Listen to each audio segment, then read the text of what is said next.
గురుగారు, కర్ణుడు దేవతాంశతో జన్మించాడు. మరి అలాంటప్పుడు కర్ణుడు శాపగ్రస్తుడే ఎందుకు మిగిలిపోయాడు? కర్ణుడి యొక్క జీవితం ప్రతివాడికి మార్గదర్శకమవుతుంది. అందుకే కర్ణులు లేని భారతం లేదు అంటారు. జననం నుంచి పరిశీలిస్తే ప్రతి చోట మనకు ఏదో ఒక దోషం కనబడుతూనే ఉంటుంది. దుర్వాస మహర్షిని అర్చించినటువంటి కుంతీదేవి ఆయన అనుగ్రహాన్ని పొంది సంతానాన్ని పొందటానికి దేవతా శక్తులను ఆవాహన చేసేటువంటి శక్తిని పొందుతుంది. బాల్యచాపంతో వివాహం కాకుండానే సూర్యుణ్ణి ఆవాహన చేసి సూర్యశక్తితో కర్ణుడికి జననమిస్తుంది. సహజ కవచ కుండలాలతో జన్మించిన కర్ణుణ్ణి సమాజంలో నా కొడుకు అని చెప్పుకునే స్థితి లేదు కనుక నదీ ప్రవాహంలో వదిలేస్తుంది. ప్రతి గృహస్థు గమనించాల్సిన విషయం ఏమిటి అంటే, సత్సంతానము కావాలి అంటే ధార్మికమైన చింతన, ధర్మబద్ధమైనటువంటి ఆలోచన అత్యంత ఆవశ్యకము. అందుకే కర్ణుడు సూర్యుడి పుత్రుడైనా శాపగ్రస్తుడిగానే మిగిలిపోయాడు. పాండవులకు వచ్చినటువంటి ప్రఖ్యాతి కర్ణుడు పొందలేకపోయాడు. అనంతరము ఆయన విద్యాభ్యాసం చేసినటువంటి విషయాన్ని గమనిస్తే, పరశురాముడి దగ్గర శస్త్రాస్త్రాలనన్నింటినీ అభ్యాసం చేద్దాం అనుకున్నాడు. పరశురాముడు దుష్ట క్షత్రియులనందరినీ వధించి కేవలం బ్రాహ్మణ విద్యార్థులకు మాత్రమే విద్యాబోధ చేస్తున్నటువంటి నేపథ్యం అది. ఎలా అయినా సరే నేర్చుకోవాలన్న ఆలోచనతో తాను బ్రాహ్మణునినే అని అసత్యం చెప్పి పరశురాముడి దగ్గర శుశ్రూష చేసి అన్ని అస్త్రాలను, శస్త్రాలను, యుద్ధ విద్య నైపుణ్యాన్ని సంపాదించాడు. ఒకరోజు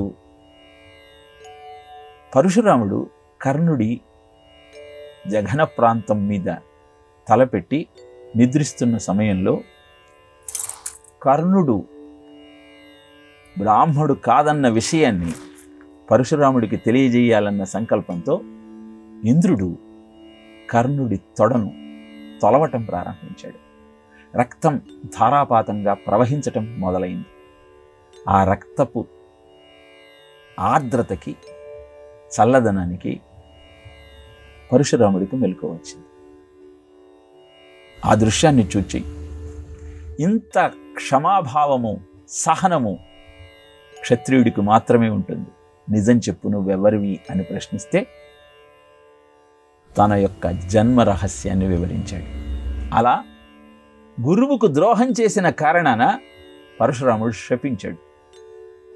నేను ఎన్ని విద్యలు నేర్పినా అవసరమైనప్పుడు అవి నీకు ఉపయోగపడవు, స్ఫురణకు రావు. ఈ విషయం తెలిసిన తరువాత కూడా కర్ణుడు దుర్యోధనుడికి తానొక్కడే చాలు పాండవ సైన్యాన్ని జయించి విజయాన్ని సమకూర్చి పెట్టడానికి అంటూ కూడని ఆత్మవిశ్వాసాన్ని దుర్యోధనుడిలో కలుగజేశాడు. అంటే ఒక శిష్యుడిలాగానే కాదు, ఒక మిత్రుడికి కూడా ఆయన ద్రోహం చేసినట్టే లెక్క. అనంతరం నిండు సభలో ద్రౌపదికి అవమానం జరుగుతూ ఉంటే ఆ అవమానాన్ని పెంచే విధంగా దుశ్శాసనుణ్ణి ప్రోత్సహిస్తూ ధర్మ విరుద్ధమైనటువంటి కార్యక్రమాన్ని చేపట్టాడు. ఇలా గురుద్రోహము, స్వామిద్రోహము, అధర్మ ఆచరణ, దోషభూయిష్టమైన జన్మ ఇన్ని కలిసిన కారణాన దానగుణంలో అద్భుతమైన పేరు ప్రఖ్యాతులు సంపాదించి దాన, వీర, శూర అన్నటువంటి బిరుదులు పొందిన పాండవుల మీద విజయం సాధించలేక శాపగ్రస్తుడిగానే మిగిలిపోయాడు. ఈ కర్ణుడి మొత్తం వృత్తాంతం మనకు ఒకే సత్యాన్ని తెలియజేస్తూ ఉన్నాయి. ధర్మాన్ని వదిలి సంచరించినట్టయితే నువ్వెంత గొప్పవాడివైనా, ఎన్ని ఉన్నత శిఖరాలు అధిరోహించాలని ప్రయత్నించినా నీ జీవితం శాపగ్రస్తంగా మాత్రమే మిగిలిపోతుంది. నీ సాధన అంతా బూడిదలో పోసిన పన్నీరవుతుంది, కానీ నీకు నిజమైన సంతృప్తిని, చరిత్రలో గణనీయమైన స్థానాన్ని అందించలేవు. అందుకే కర్ణుడు దేవతాంశ సంభూతుడైన సూర్యుడి పుత్రుడైన విజయాన్ని సాధించలేక చరిత్రహీనుడే మిగిలి